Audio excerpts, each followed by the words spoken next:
Hello, and welcome back to A Better World. This is your host, Mitchell J. Rabin, and we're very glad you're joining us again today. Today we're going to have another very interesting show.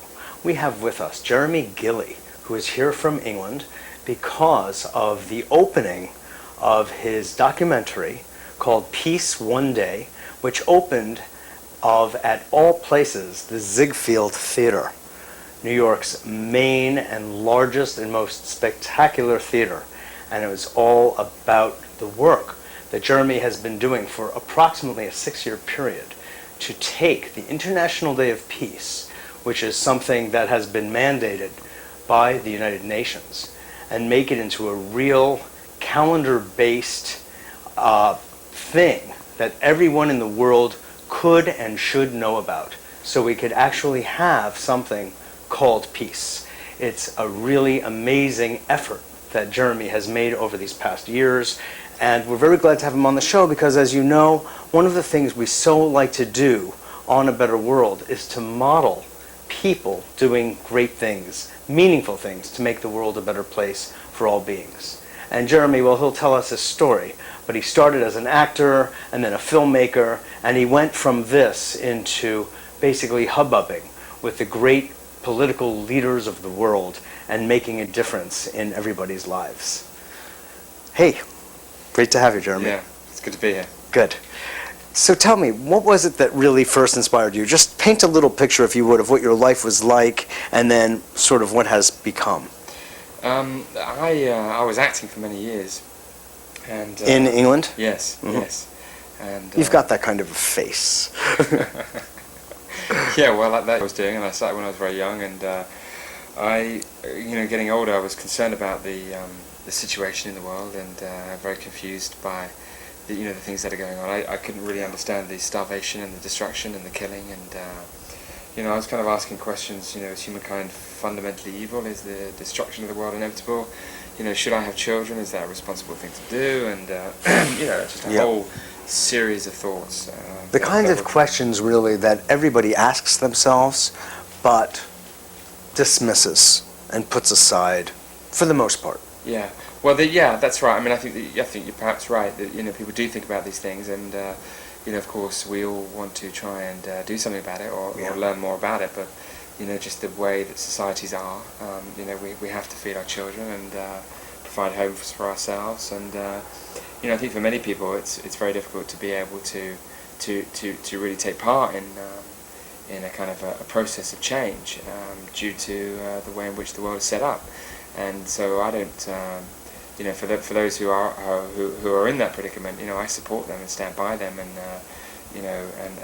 and wouldn't judge them for the way in which they're doing it, because it's just, this is the difficulties that humanity faces. Exactly, it's a survival matter. Yeah, and I really respect that, and I understand that.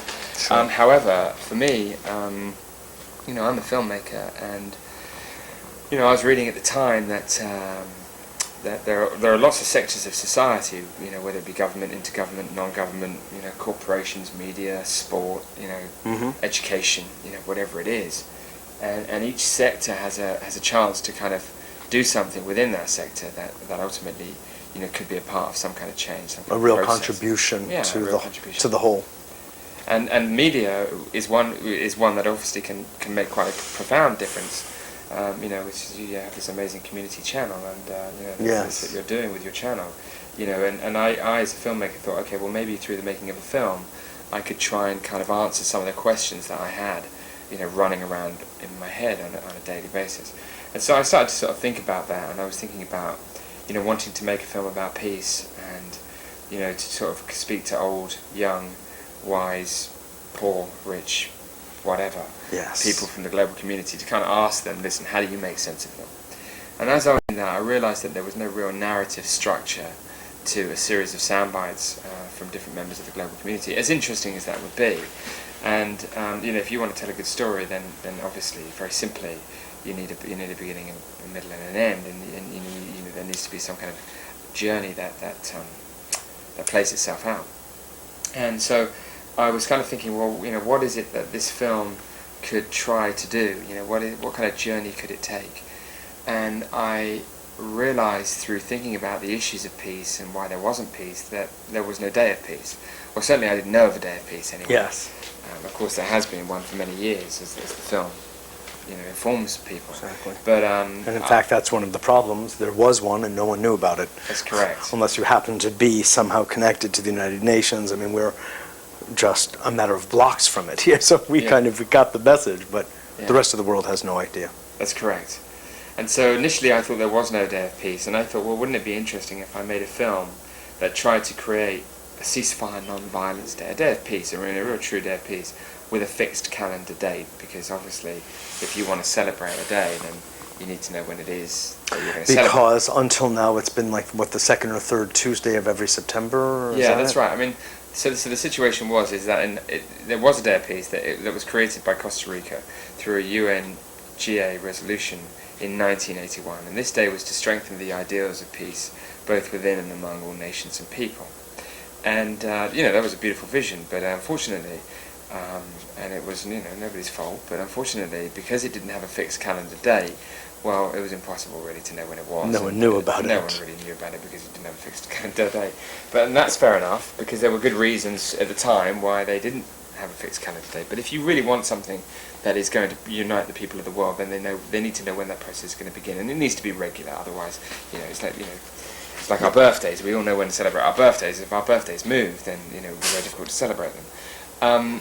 So that was finding out about this day and finding out a couple of the problems. One being it didn't have a fixed calendar day, and two being it didn't actually ask anyone to stop fighting.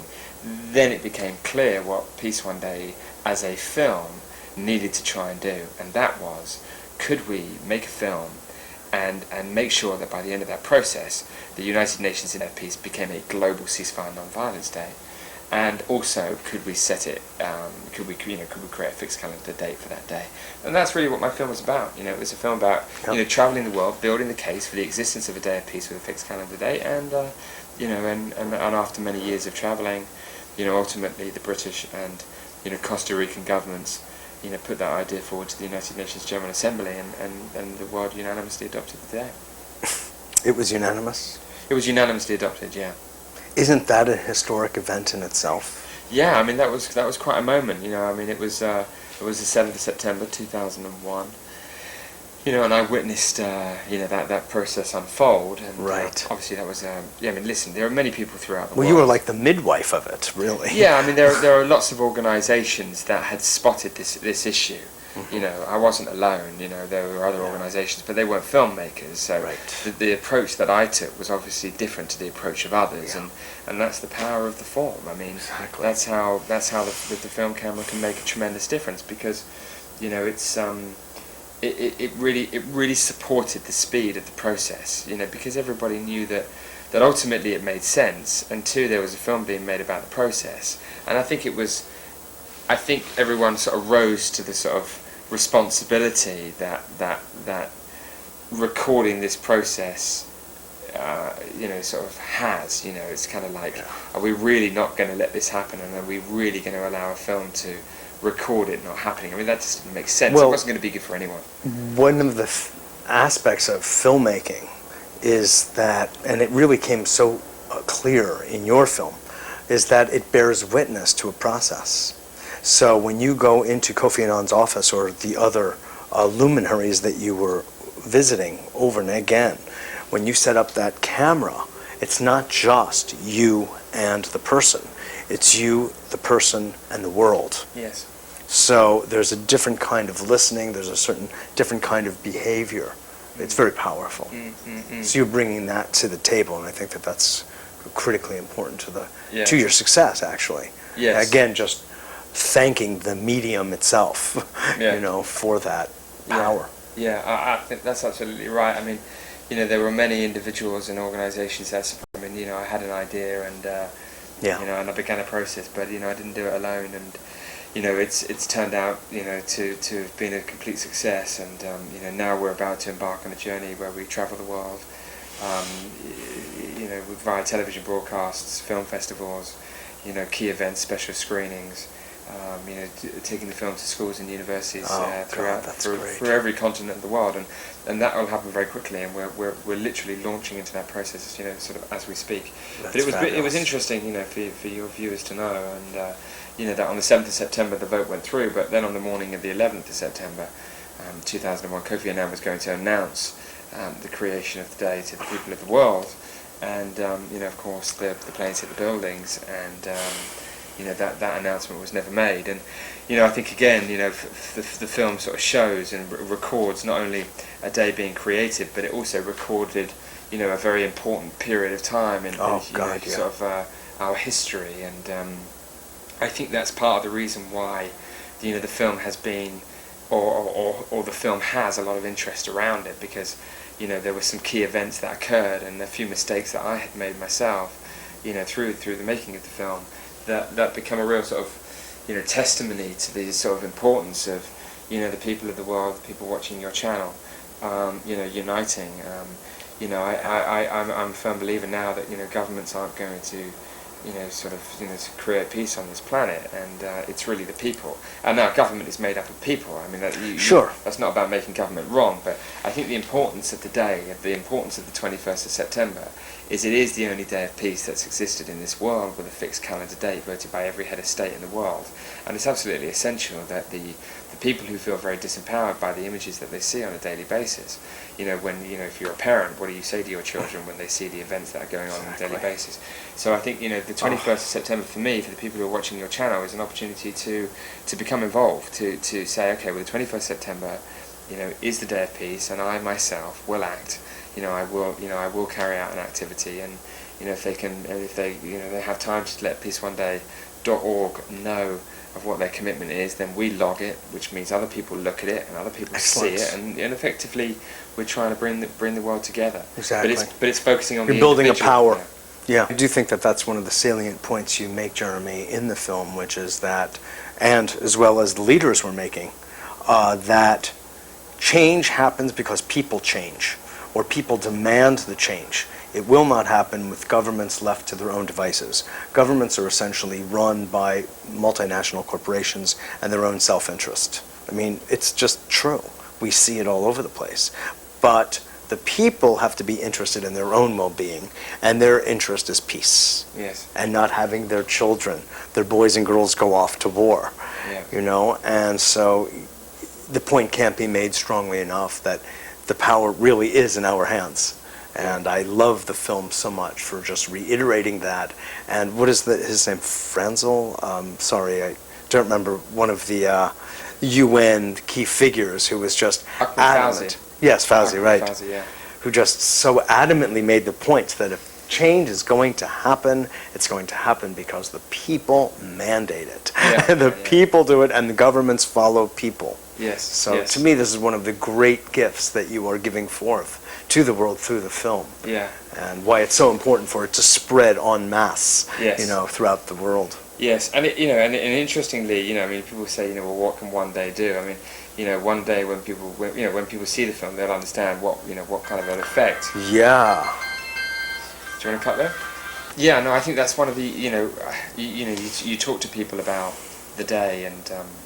Like, what difference can a day make? Yeah. But in fact, you outline what a day made, even without the ceasefire. Could you just describe a little of what happened in Africa? I mean, that was an amazing passage in the film, when those folks were talking about what the difference was that was already made. Yeah, I mean, I think that one of the things that I learned on my travels, you see, I mean, the film documented the creation of this day. I'm not a sort of I'm not somebody standing up saying the day is the way, and everybody needs to observe it. I documented a process that ultimately I thought would fail. I thought I would fail creating a day of peace, but I knew that was a structure, and it would make a profound statement about how unwilling the world is to unite. I'm delighted that the day's worked. I'm delighted that it's here, and I'm delighted that it's an opportunity for people to become empowered, for people to act, for people to be a part of the peace process. I'm over the moon that's happened. Yeah. But the day only happened because the NGOs, the Nobel laureates, the governments, the civil servants, the religious leaders, etc., saw the real practical value, the teachers, the children. That's why we have the day. So no matter which one of those you choose, whether it's a teacher now having an opportunity to unite the children within their classroom and give them a starting point for their own efforts towards a more peaceful world, or whether it's an NGO who now has an opportunity to create a starting point to try and manifest a ceasefire, or a starting point for immunising children, or a starting point for moving aid, or whether it's a government trying to bring the people of it together, having a national observance. So no matter what sector of society you choose, there are massive inherent values in creating this day. And that's ultimately, why it was created. And so over the last few years... In fact, we can't even imagine, at this point in time, the points of departure that could be created as a result of this. We can't even imagine what kinds of effects it could have. I completely agree. I mean, it's amazing. I mean, the idea in 50 years' time, you and I, well, we might be here. With all the work you're doing, you probably will be here. But we'll both be here. Let's hope so. To do a follow-up. Yeah. That'd be pretty surreal in 50 years' time. But no, I mean, it's very interesting, and I think that it'll be interesting to see where it goes. But yeah, the idea of the world uniting and coming together above politics and above religion, not more important than either of those things. I mean, the energy that would create, the feeling that would create, the sense of true global community. I mean, is a sort of a breathtaking thought, and one that we should ultimately work towards. I mean, I think that people do want peace. I mean, I started this journey thinking, is humankind fundamentally evil? I actually don't think humankind is fundamentally evil. I think that there is just a whole lot of evolution and sort of structures and belief systems that have been put in place that have kind of kept us within this sort of rigid framework. What do you think, though? I mean, you've now come head to head with basically the top leaders of the world who are keeping this whole thing going. They're keeping the momentum of a war economy happening and countries at war instead of at peace. Do you have any sense, or do you come to any conclusion, Jeremy, of what that is really about? Is it anger? Is it revenge? Is it blood?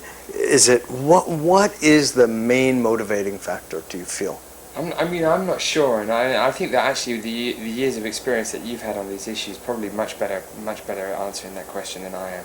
I mean, I think that I have opinions, but I wanted to know, because you were facing these folks, like one after like the League of Arab Nations, and did you meet ultimately with Arafat? No, unfortunately we didn't, but I hope that one day we can. And but still, everybody, Mr. Battle, I mean, you met with Kofi Annan and Fauzi. I mean, these guys are like top-notch people who are, in their own ways, seeking peace, but it seems so elusive. Yes, but I think that it's no different. I mean, I think the Battle of the League of Arab States, Secretary General, His Holiness the Dalai Lama, I mean, we're all human beings.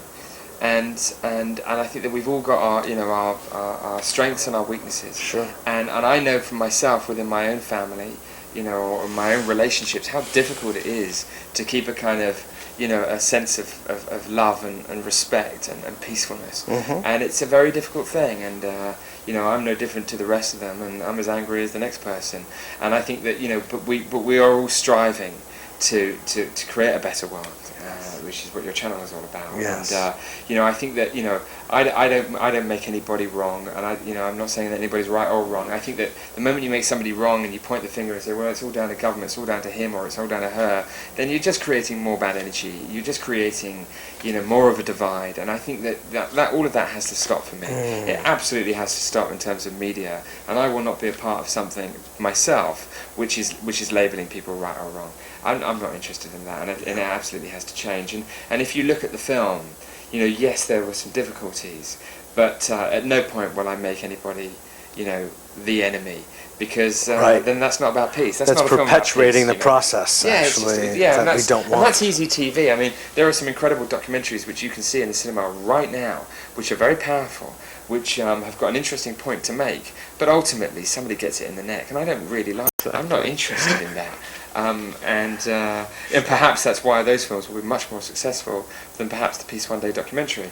But the Peace One Day documentary, in my opinion, is a total success, no matter how many people see it. Mm-hmm. And I move on and move forward and know that I was responsible with my actions, and I was responsible with the content and the overall message. Yes. And that's good for me. And if I can continue to eat, well, that's remarkable, and I'll just kind of keep on going. Exactly. And you actually captured such wonderful footage too. I mean, really, from the pain of your being in Somalia and at those hospitals and everything, and just, it was so moving. Just the way you were interacting with the children and the people there, and it was the whole thing. I mean, I just want to commend you because it was so modest and humble and real. Yeah. I mean, one felt compassion just kind of oozing out of the screen, and I think it really started to give me ideas about other filmmaking ideas about what could happen, and the demonstration of compassion on a large screen, and what happens to people internally when they observe that, you know. Yeah. It's interesting. It's the film, is a wonderful.